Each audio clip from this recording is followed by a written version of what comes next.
Miss James. I'm going to read a story to you today that's called A House is a House for Me. And I remember reading this story when I was younger. It was written back in 1978. It also won the National Book Award winner award. And it's by Marianne Hoberman and illustrated by Betty Frazier. And it's got some really cool creative drawings, but the story is so creative too, because it is so neat to start thinking about all the different houses for things that she talks about in this story. And you'll see what I'm talking about once I start reading it. But it's a great little story, and I hope you enjoy it. So, a house is a house for me. And even the artwork, like here, changing the letters to different things. How cool is that? Neat. Especially like the me with the kids and then the paint. House is a house for me. And there also is some rhyming in this book too. A hill is a house for an ant. An ant. And a hive is a house for a bee. And a hole is a house for a mole or a mouse. And a house is a house for me. There, what house are they in? A tree house, yeah. And a web is a house for a spider, and a bird builds its nest in a tree. And there is nothing so snug as a bug in a rug. And a house is a house for me. A coop? Well, that's a house for a chicken. Did you know that? And a sty, that's a house for a sow. And a fold, well, that's where sheep all gather to sleep. And a barn, that's a house for a cow.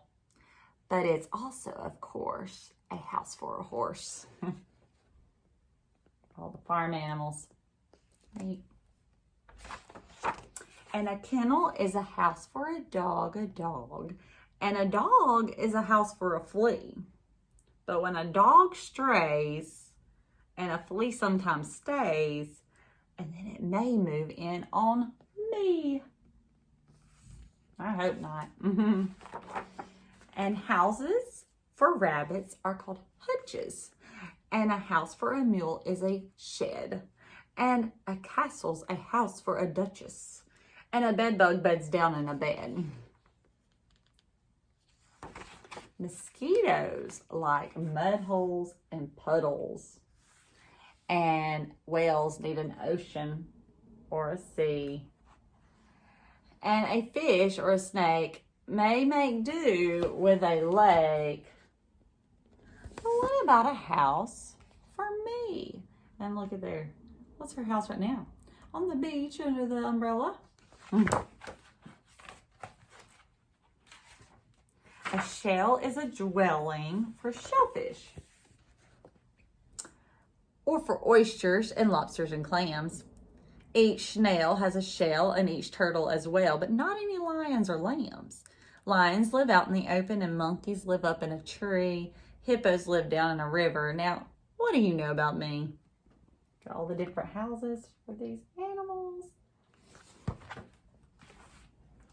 An igloo's a house for an Eskimo.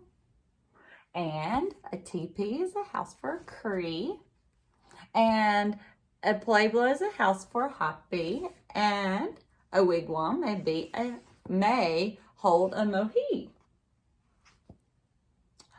And then a garage is a house for a car or a truck. And a hangar's a house for a plane. A docket or a slip is a house for a ship. And a terminal's a house for a train. A husk is a house for a corn ear. And a pod is a place for a pea. Corn and peas. And then a nutshell's a hut for a hickory nut. But what is a shelter for me? Well, she's under the table. A glove is a house for a what? Hand. Yep. And then a stocking's a house for a knee. And a shoe or a boot is a house for a foot. And a house is a house for me.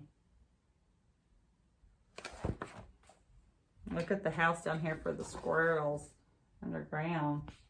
The chipmunks and the rat. They're underground. That's their house for the winter, right? Now, a box is a house for a tea bag. And then, what story is this that you see? Alice in Wonderland. So a box is a house for a tea bag, and a teapot's a house for some tea. If you pour me a cup and I drink it all up, then the tea house will turn into me. Huh, interesting. So if I drink the tea, then I become the tea house.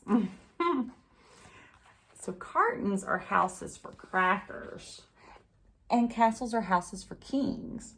The more that I think about houses, the more things are houses for things. And if you get started thinking, I think you'll find it's true that the more that you think about houses for things, the more things are houses to you. Look at all the different houses for things. Something you just never really think about, right? And barrels are houses for pickles, and bottles are houses for jam. A pot is a spot for potatoes, and a sandwich is a home for ham. She's eating a pickle out of that barrel, isn't she? And a cookie jar is a home to the cookies, and a bread box is a home to the bread. And my coat is a house for my body, and my hat is a house for my head. Yes. Okay, so perhaps I've started far-fetching. Perhaps I'm stretching some things. A mirror's a house for reflections, a throat is a house for a hum.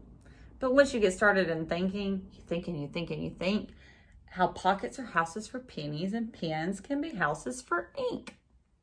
Wow. He's really starting to think deep, or she is, isn't she?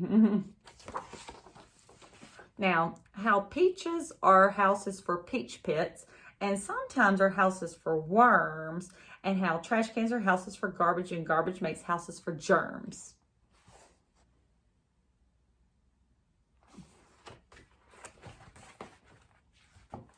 And envelopes, earmuffs, and eggshells, and bathrobes, and baskets, and bins, and rag bags, and rubbers, and roasters, and tablecloths, and toasters, and tins.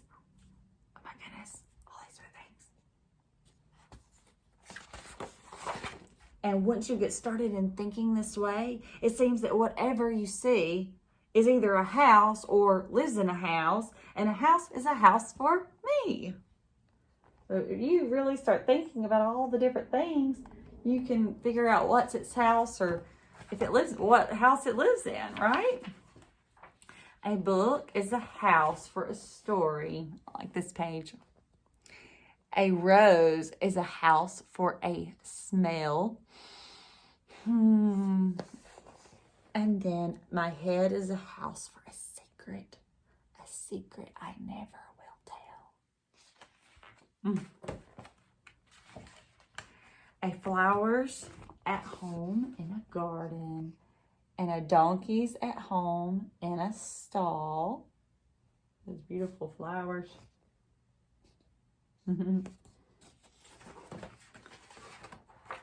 Each creature that's known has a house of its own. Every creature has a house. And the earth is a house for us all. Look, earth is home for all of us, isn't it? Yeah, all the creatures.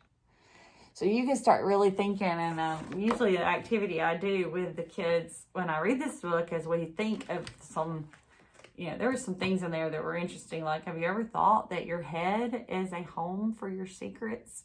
And then there were lots of things where that your hat's the house, that your hat is the house for your head, and so on and so on. But we start really thinking of all the different creative things that we can come up with that are homes for things. So if you want to share one, if you want to just send me some of your thoughts on what you came up with. I love to hear them because I think it's so neat coming up, because every time kids come up with something, I'm like, oh, I've never thought of that before. So I hope you like the story, A House is a House for Me, and I'd love to hear your thoughts on what our house is for things. So I will see you next time. Have a great day. Love you. Bye.